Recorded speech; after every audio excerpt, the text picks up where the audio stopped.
Bienvenue dans une nouvelle vidéo et aujourd'hui on va parler de comment est-ce que tu vas faire pour passer à autre chose et pour arrêter de t'accrocher à ton passé parce que visiblement tu ne veux pas le lâcher. Énormément d'entre vous continuent d'utiliser ce qui leur est arrivé, là où ils ont grandi, pour définir qui est-ce qu'ils vont être et ce qu'ils vont avoir dans la vie. Premièrement, sache que si tu penses ça, c'est absolument faux. Ton passé ne définit pas ton futur. Ce qui définit ton futur, c'est ton présent, c'est ce que tu fais actuellement. J'ai fait des bullet points et on va aller en profondeur avec chacun d'entre eux pour que tu puisses faire comme moi et simplement arrêter de te définir par ce qui t'est arrivé dans le passé, parce que tu n'es absolument pas ton passé et peut-être que t'as juste besoin des bons arguments pour être convaincu. C'est donc là que j'entre en jeu, on est parti. On commence avec le premier point qui est la dissociation. Le fait de se dissocier de quelqu'un ou de quelque chose, c'est le fait de partir du principe que cette chose, cette personne et nous sommes deux entités différentes. La dissociation, c'est le fait de ne plus s'associer à la personne que tu étais avant. On parle du coup de ton passé et de qui tu es aujourd'hui. Ce que j'ai fait, c'est que j'ai choisi un événement dans ma vie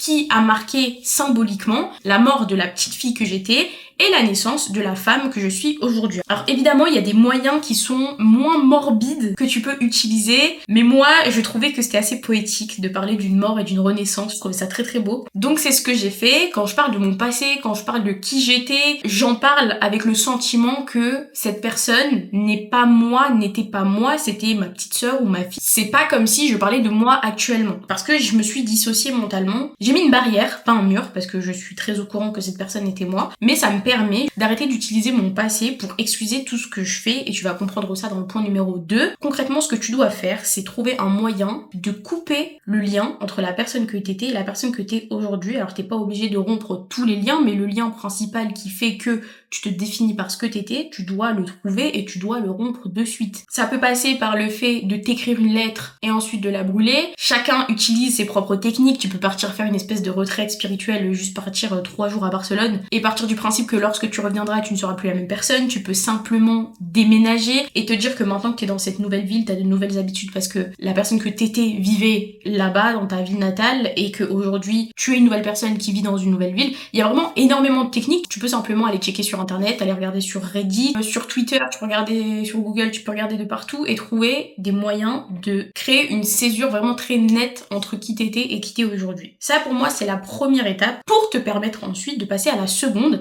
qui est le fait de prendre la responsabilité de ce qui t'arrive et de ce qu'est ta vie. Alors évidemment que si t'as 13, 14, 15, 16 et 17 ans, tu n'es peut-être pas responsable de tout ce qui t'arrive parce que tu n'es pas indépendant ou indépendante. La seule chose sur laquelle t'as du contrôle, c'est ce qui se passe dans ta tête et encore, si t'es un adolescent, t'es en pleine crise d'adolescence, tes émotions, t'as du mal à les réguler, ce qui est normal, on est tous passés par là, d'accord? Ce sur quoi tu peux te concentrer, c'est simplement le fait d'essayer d'apprendre à gérer tes émotions. Pour les adultes, passé 17 ans, 18 ans, là vous commencez à savoir réfléchir, vous êtes responsable de ce que vous faites, peut-être pas indépendant financièrement, matériellement, etc., mais tu peux le devenir. Moi, j'ai été indépendante financièrement super tôt, parce que j'ai pas eu le choix, donc on met ça sur le côté. Tu peux l'être, tu peux le devenir, et que c'est justement là que la responsabilité prend sa place. Tu dois être responsable de ce que t'as et de ce que tu n'as pas. Et être responsable, c'est pas prendre la faute sur soi, c'est pas se dire « Oh, si ça s'est mal passé, c'est de ma faute ». C'est avoir du contrôle. Donc au lieu de te dire que ça s'est mal passé par ta faute,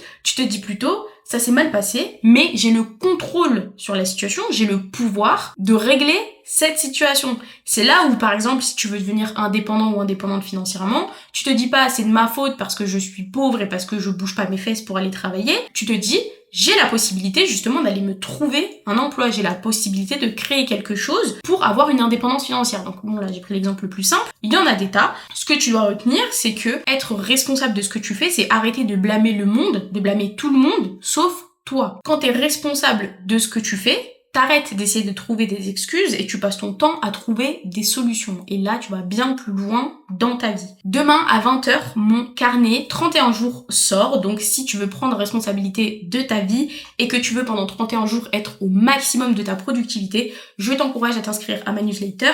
Le lien est dans la description et tu recevras un mail, checkez vos spams d'ailleurs, qui t'annoncera que le site est ouvert, mais dans tous les cas, t'as juste à te mettre un rappel et à 20h, le site sera ouvert. La responsabilité, c'est aussi le fait d'être une personne qui mûrit. T'es juste un adulte et tu te rends compte que personne ne va venir te tenir par la main. Évidemment, dans certains cas, il y en a qui ont les parents derrière eux, mais imagine que ces gens-là disparaissent un jour. Comment est-ce que toi, tu vas t'en sortir seul? Et puis surtout, comment est-ce que tu vas leur rendre ce qu'ils t'ont donné? C'est quand même bien de savoir qu'on peut créer des choses par nous-mêmes, qu'on est indépendant indépendant ne serait-ce que dans la pensée, et qu'on peut réaliser ce qu'on imagine. C'est très satisfaisant, et c'est ça le fait d'être indépendant en réalité, c'est le fait de pouvoir faire des choses seul. Et pour ça, il faut que tu sois responsable de ce que tu fais, de ce que tu ne fais pas, de ce que tu aimerais avoir et de qui tu es. Je dis pas que c'est facile et je dis pas que c'est rapide. Je dis juste que ça commence par le fait d'être responsable. Maintenant, parlons de la vision. Tu t'es dissocié, donc tu n'es plus ton passé, t'es ton présent. Il y a rien qui est construit et il y a tout à construire. T'as pris la responsabilité, donc tu sais que c'est ton taf de construire. Maintenant, il te faut une vision pour que tu puisses construire ce que tu vois. Pour construire sa vision, il faut s'asseoir à une table, je sais pas où, dans un café, dans ta chambre, dans ton salon, quelque part, que t'enlèves toute distraction, puis que tu te demandes ce que tu veux vraiment. Pose-toi, laisse-toi la possibilité de réfléchir à ce à quoi tu as toujours pensé, ce dont tu as toujours rêvé. Qu'est-ce qui a toujours été naturellement dans ton cœur, dans ton esprit? Ça peut être matériel, ça peut être immatériel. L'important, c'est qu'il y ait une vision. Une fois que tu as cette vision, tu t'y accroches parce que avec le temps, c'est un peu comme une graine, tu vois, tu plantes la graine, donc la vision c'est la graine, ça va commencer à devenir une plante, puis en fait un arbre, puis ensuite il va y avoir une branche qui sort 5 branches, puis une autre branche qui en sort encore d'autres, et ton cerveau c'est comme ça qu'il va réfléchir, et c'est comme ça que tu vas construire un écosystème autour de qui tu es. Mais en premier, il nous faut la graine, il nous faut la direction, il nous faut quelque chose qui fasse démarrer ton imagination. Retrouve-moi ce dont tu rêvais quand t'étais petite, retrouve toutes les choses auxquelles tu as pensé un jour que les gens ont réussi à éteindre, tu vois, cette flamme au fond de toi, il faut que tu la retrouves pour savoir où est-ce que tu veux aller, et aussi fou que ça puisse paraître. Si tu veux devenir un énorme chanteur, va devenir un énorme chanteur. Si tu veux devenir un champion olympique, deviens champion olympique. Si tu veux devenir auteur, deviens auteur. Si tu veux devenir productrice de films, deviens productrice de films, etc. Tu peux être assistante sociale, éducatrice, tu peux devenir ce que tu veux, mais l'important c'est que ça vienne du fond de ton cœur et non pas d'une vision que les autres ont projetée sur toi. Ça, c'est super, super important parce que n'oublie pas, tu es responsable de ce que tu fais et de ce que tu ne fais pas. Tu es responsable de ce que tu laisses entrer dans ta tête ou non. Et les gens, tu ne dois jamais, jamais, jamais les laisser entrer dans ta tête. La vision, c'est assez simple quand même à créer parce qu'on a Pinterest. On a Pinterest, on a YouTube, on a Internet. Ce qui est bien, c'est que du coup, tu peux aller analyser un petit peu la vie des gens qui sont connus, qui ont réussi et savoir si ça a l'air de t'intéresser ou non. Il y a énormément de vidéos sur YouTube, de gens qui parlent de leur carrière professionnelle, de leur vie personnelle. Donc là encore, tu peux être inspiré ou non. On a des livres, on a vraiment énormément de ressources qui pourraient te permettre de visualiser ce que tu veux, ce que tu ne veux pas et ce que tu souhaiterais atteindre. Maintenant, la partie qui fâche, l'action, chose que beaucoup de gens ne font pas. Vous ne vous mettez pas en action. Le truc, c'est que pour réussir à construire quelque chose, pour réussir à changer, il faut de l'action. Et il faut bien plus d'action que de réflexion. Jusqu'à 19 ans, je pense, je réfléchissais bien plus que je n'agissais. Ce qui veut dire que je procrastinais en pensant que ce que je faisais me rapprochait de mes objectifs et de ce que je voulais achever. Je pouvais m'imaginer énormément de choses et ne jamais mener ces choses-là à terme. Et ce n'est pas ce que tu veux faire. Tu vas juste perdre ton temps. Si tu dois avoir un seul focus dans la vie, c'est action avant réflexion. Parce que la réflexion, ça vient sur des choses concrètes que tu as déjà faites. Sinon, c'est du overthinking, c'est de la surréflexion, c'est pas utile. Enfin, c'est surtout de la procrastination. Tu réfléchis à une chose que tu ne fais pas. Mais du coup, tu réfléchis sur quoi? Sur du vent, sur ce que tu imagines. Ce n'est pas la réalité. Il faut que tu réfléchisses à des choses que tu as faites. Tu fais un truc, tu le fais mal. Tu réfléchis à pourquoi est-ce que tu l'as fait mal et comment mieux le faire. Et ensuite, tu modifies et t'agis. Et c'est comme ça que ça bouge dans la vie. De l'imagination à la réalité, tout ce qu'il y a, c'est l'action. Et c'est ce que tu dois faire, tu dois te concentrer sur ça. Donc tu t'es dissocié, tu n'es plus ton passé, tu es ton présent.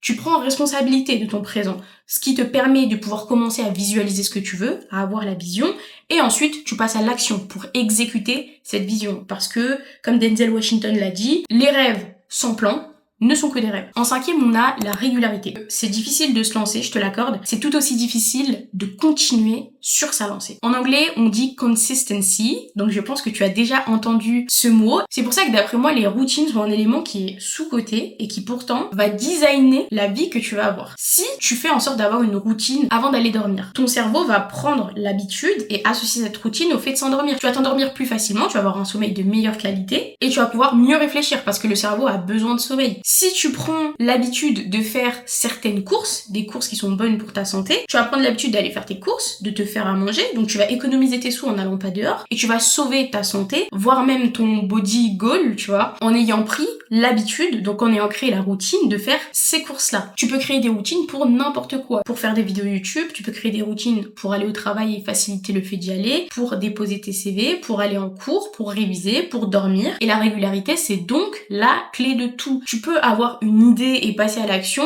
mais si tu ne persistes pas, même dans les moments où tu auras l'impression que tu n'as aucun résultat, que tout s'effondre, que tu as perdu ton temps, perdu ton argent et que les gens ne te suivent pas, si tu continues d'être régulier et que tu ne lâches pas dans ce moment-là, il y a forcément un moment où ça va se concrétiser, où quelque chose de positif va se passer parce que tu auras persisté, tu auras pris l'habitude de faire, d'analyser, de modifier et de recommencer jusqu'à réussir, jusqu'au succès. La régularité, c'est ce qui permet d'avoir des résultats dans la vie, que ce soit pour le sport, pour le mental, pour l'intellect, pour tout. Même dans les relations, la régularité, c'est ce qui permet que les relations tiennent. Un humain qui n'est pas régulier n'a aucune stabilité dans sa vie et sans stabilité, tu ne peux pas construire quoi que ce soit. Changer de vie, ça a rien de facile. On parle de changer de vie, on parle de changer une existence entière. Et pour ça, il va falloir que tu acceptes de laisser mourir ton ancien toi. C'est pas une chose qui se fait du jour au lendemain, tu vas pas te réveiller un matin en disant tiens, je ne me sens plus du tout comme la personne que j'étais dans le passé. Tu vas tout recommencer de zéro. Mais ce qui est beau, c'est qu'il y aura tout à construire. Tu peux décider de qui tu vas devenir. T'es pas obligé de te laisser définir par avec qui tu étais avant, là où tu as grandi, ce que les gens pensaient. Toi, tu es le résultat de choix que tu prends. Ce qu'il te suffit de faire, c'est de prendre un papier, de faire des bullet points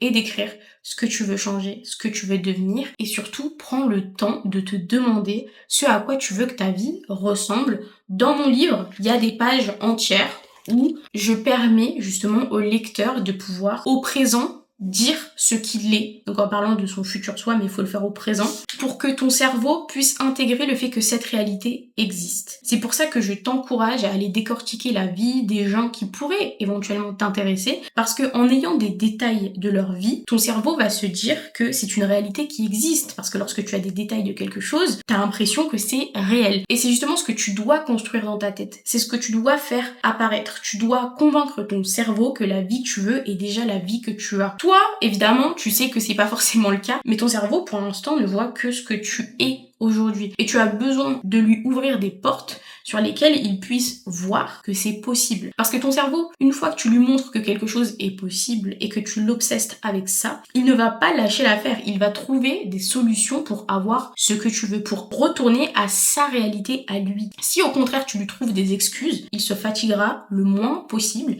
et utilisera seulement les excuses que tu lui as données pour ne rien faire. Je t'encourage à vraiment être responsable de ce que tu fais et à te rendre compte, à être lucide au maximum sur les choix que tu prends. Si jamais tu dis que tu veux commencer la salle et qu'à chaque fois que tu dois y aller, tu trouves une excuse, il faut juste assumer le fait que tu n'as pas tellement envie de commencer la salle. Et c'est ça être responsable. Il y a beaucoup de gens qui pensent que ce sont des choses qui leur tombent dessus et que en fait pour les autres c'est plus facile, mais c'est pas vrai, c'est difficile pour tout le monde et c'est pas parce que quelqu'un te fait penser que c'est facile que ça l'est. C'est justement les gens qui charbonnent énormément qui donnent l'impression que c'est facile parce qu'ils sont trop occupés à travailler pour prouver aux gens qu'ils sont en train de galérer. Le but ce n'est pas de faire pitié, c'est d'inspirer. C'est pas facile et ça prend du temps, mais tu peux. Et la première étape avant de devenir, c'est d'y penser. Sur ce, j'espère que ma vidéo t'aura aidé. On se revoit dimanche prochain. N'hésite pas à commenter 31 jours si t'es arrivé au bout de la vidéo et à me faire part de choses qui, toi, t'ont aidé à enterrer la personne que tu étais avant pour accepter de devenir la personne que tu es aujourd'hui et celle que tu veux incarner dans le futur. Je nous souhaite à tous énormément de succès, énormément de joie, énormément de bonheur. N'oubliez pas que